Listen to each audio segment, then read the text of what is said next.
கர்த்தருக்கு ஸ்தோத்திரம். இன்றைய காலை மன்னா பரிசுத்தாவியின் வழி நடத்துதல். மேலும் எவர்கள் தேவனுடைய ஆவியினாலே நடத்தப்படுகிறார்களோ அவர்கள் தேவனுடைய புத்திரராய் இருக்கிறார்கள்.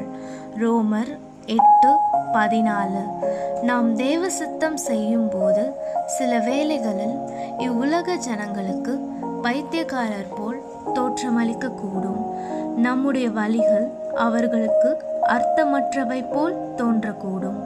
தேவன் மோசேயை பயிற்றுவித்து கொண்டிருந்த போது அவனுடைய கோலை தரையிலே போடும்படி அவனிடம் கூறினார். அவன் அப்படி செய்தபோது அது சர்ப்பமாயிற்று. அப்பொழுது அதனுடைய வாலை பிடிக்கும்படி கர்த்தர் அவனிடம் கூறினார். எந்த ஒரு விவேகமுள்ள மனுஷனும் ஒரு சர்ப்பத்தின் வாலை பிடிக்க மாட்டான், ஏனெனில் அது திரும்பிக் கொண்டு அவனை கடித்துவிடும்.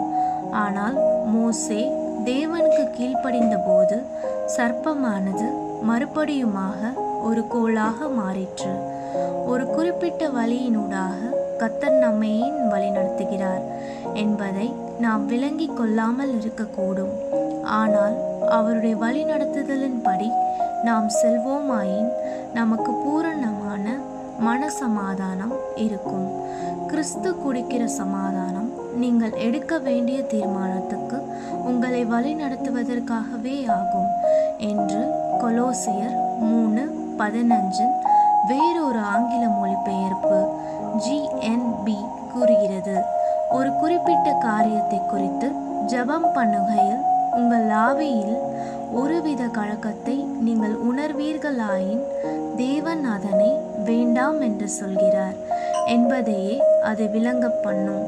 மறுபக்கத்தில் அவ்விஷயத்தை பற்றி ஜெபிக்கும் போது உங்களுக்கு உண்மையாகவே மனசமாதானம் இருக்குமாயின் அந்த வழியில் தேவன் உங்களை வழிநடத்துகிறார் என்பதே அதன் பொருளாகும். நீங்கள் தேவனோடு செம்மையான இருதயமுள்ளவர்களாக இருப்பீர்களாயின் நீங்கள் ஜெபிக்கும்போது தேவன் உங்களுக்கு மறுமொழியாக வேண்டாம் என்றோ காத்திரு என்றோ அல்லது சரி என்றோ கூறுவதை உங்களால் உணர முடியும். சமாதானம் என்னும் வார்த்தைக்கு கிரேக்க மொழியில் உபயோகப்பட்டுள்ள வார்த்தை மத்தியஸ்தர் என்னும் பொருள் கொண்ட அம்பயர் என்பதாகும். பரிசுத்த ஆவியானவர் விளையாட்டு போட்டிகளில் இரு சாராருக்கிடையே நிற்கும் நடுவரை போல செயல்படுகிறார். நீங்கள் ஒரு நபரோடு பேசிக்கொண்டிருக்கும் போது பரிசுத்த ஆவியானவர் திடீரென்று அதை சொல்லாதே என்று கூறுவது போல நீங்கள் உணரக்கூடும். ஒரு நபரை குறித்து நீங்கள் தீமையாக சிந்திக்க முனைந்தால் பரிசுத்த ஆவியானவர் நீ தப்பெண்ணம் கொண்டிருக்கிறாய், அதை நிறுத்து என்று கூறக்கூடும்.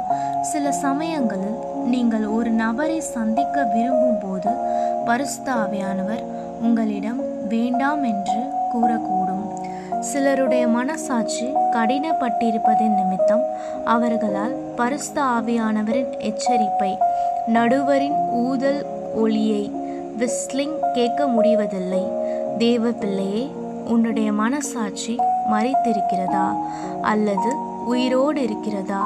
பரிசுத்த ஆவியானவரின் நடத்துதலை உணரக்கூடிய நிலையில் நீ இருக்கிறாயா?